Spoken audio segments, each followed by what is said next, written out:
Стотици мигранти го дочекаа утрото на железничките станици од Гевгелија до Демиркапија пред точно една година. Првиот ден од кога почнаа да важат измените во Законот за азил и бегалците и мигрантите добија потврди за транзит низ државата.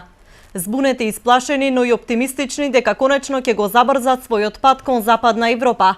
Ги оставаа велосипедите и чекаа на најблиската железничка станица. The police don't let anyone get up to the train. Just Macedonian people get up to the train.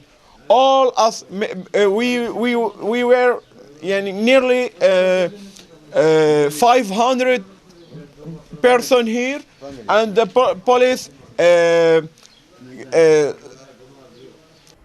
Денеска со символично возење по автопатот Гевгелија-Скопје, 20 велосипедисти и активисти од организацијата НУН искажаа солидарност со состојбата на бегалците кои си ги ризикуваа животите за да стигнат до своите европски дестинации.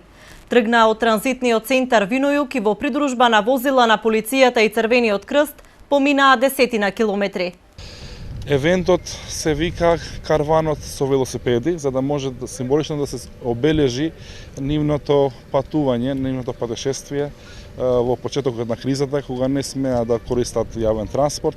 Според Реджепи, состојбата со бегалците не се разликува многу од таа пред една година, бидејќи со затворањето на балканската бегалска рута повторно се разви бизнисот на криумчарите. За жал, со затворање на балканската рута, на сцена настапија пак криумчарите, така да се уште има секојдневно илегални преминувања и случаи на малтретирање на бегалците од страна на криумчарите. Во моментов во Македонија има околу 300 бегалци и мигранти, сместени во двата прифатни центри во Гевгелија и Табановце.